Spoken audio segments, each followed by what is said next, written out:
Well, certainly, I mean, one of the advantages of Bitcoin is that it has this pretty long history now of going up over time, and so it can be quite volatile.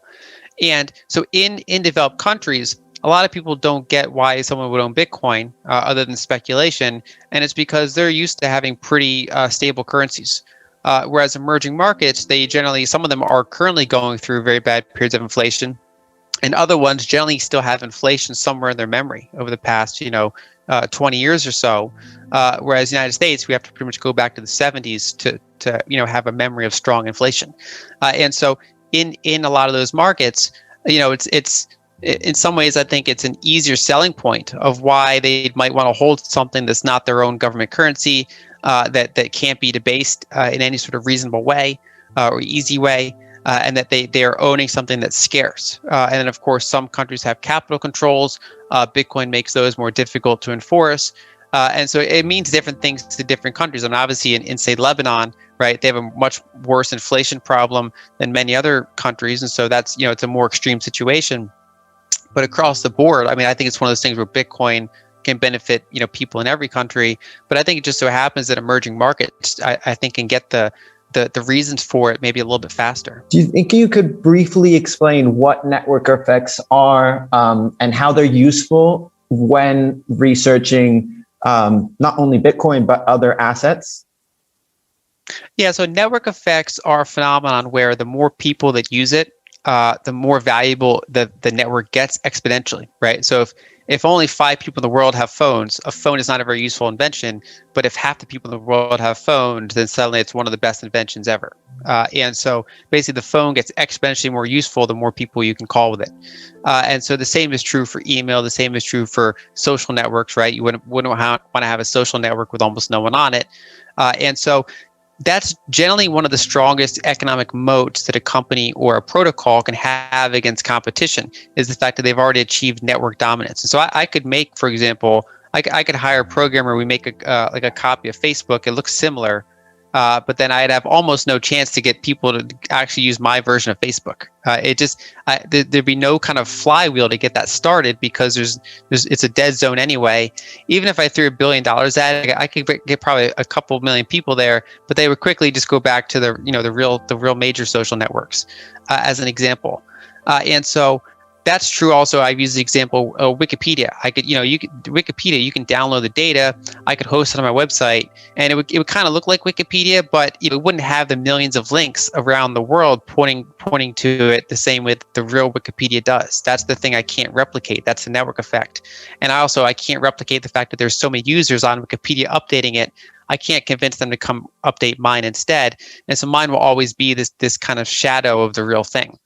And so my biggest concern when looking at cryptocurrencies, especially back in 2017, was, okay, so it's open source, anyone can make a copy of it. And so the whole idea of scarcity is then challenged if someone can just make Bitcoin 2 or Bitcoin 3 or Ethereum 2. And so I was like, I was concerned that, even if the space takes off, it's neat technology, the capital could go in and just diffuse among like so many different protocols, like basically a permanent alt season where just like everything kind of goes up and down and nothing really kind of accumulates persistent value. But then I kind of just kept studying the space more, and I saw that the network effects apply very strongly to cryptocurrency. And network effects apply to money in general. I mean, part of why the dollar has hegemony, in addition to just the United States military strength, the history of how we got here, is that it's kind of self-sustaining as a network effect. And so, there's dollar-denominated debt around the world, including in Chile. And so that basically that's demand for dollars, right? Because all these countries need dollars in order to service their dollar-denominated debt. And then out of kind of ease, lenders, when they lend more money, they often do it in dollars. They could do it in euros, sometimes they do, but that dollar has the strongest network effect in that space. And that's why generally diversifying away from it is a slow process, right? Because it's so entrenched already. And so with Bitcoin, for example, or cryptocurrencies in general, the fact that the security is tied to is tied to how popular it is generally. So it's much harder to attack. That makes it more desirable to begin with, so more people stick with it. That makes it even more secure. We also see, for example, that more developers work on the top cryptocurrencies, so they get better hardware wallets, they get better applications, they get better security and upgrades over time than some of the ones that kind of get left behind. And so we start to see over time that cryptocurrencies start to resemble social networks in the sense that they have these network effects, and you're going to have, most likely just a small number of them rise to the top, and that long tail of thousands of cryptocurrencies, for the most part, don't matter. And so the two that I consider to have really strong network effects this time would be Bitcoin and Ethereum.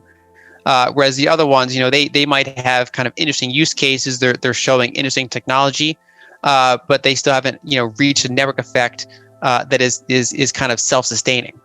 An example I like to use is, the whole internet runs on TCP/IP, and it could have been, it could have been designed a little bit differently. Someone can make a competing protocol. In fact, there have been competing protocols, but they never catch on because the entire internet's kind of set up to use this one method.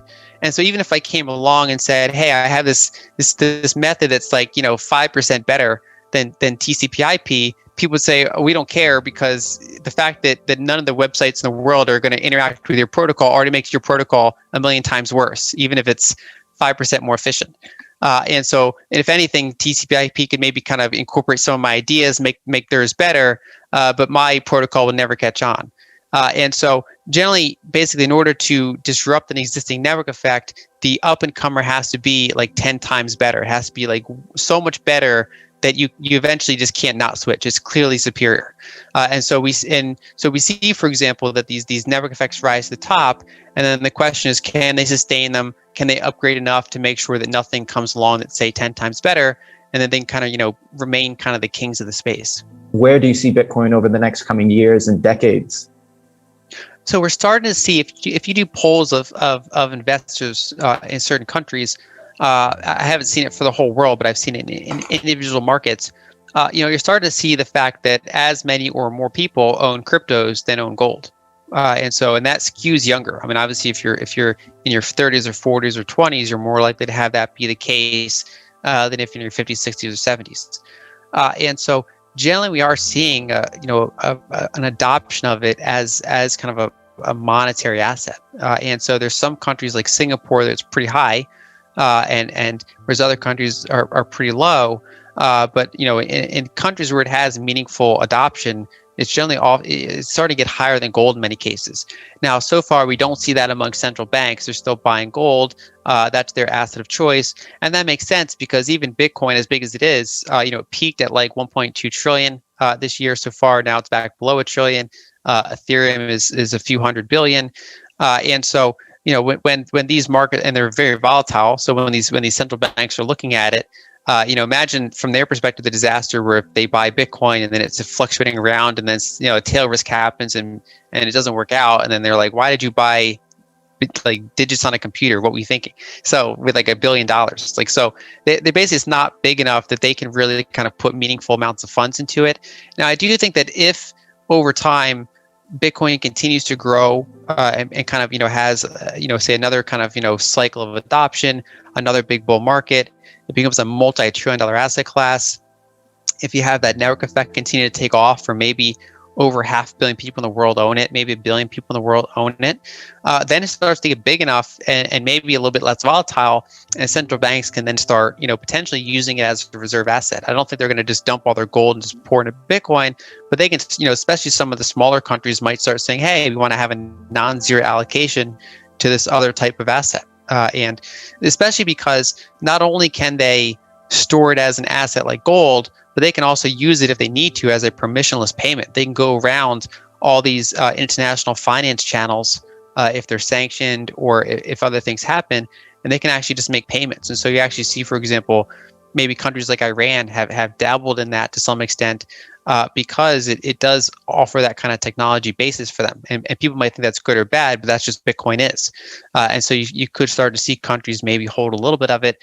But I think overall, it's one of those things where it generally has to get a little bit bigger before most central banks would even really kind of consider it. We see, interesting news out of El Salvador, right? So it's legal tender. And so they're going to have some in their fund.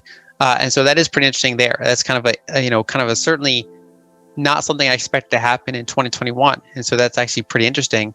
And so, I mean, maybe it's one of those things where I'm saying I don't think a major central bank's going to hold it the next 2 years, but who knows? If it gets big enough, you can start to get surprises like that.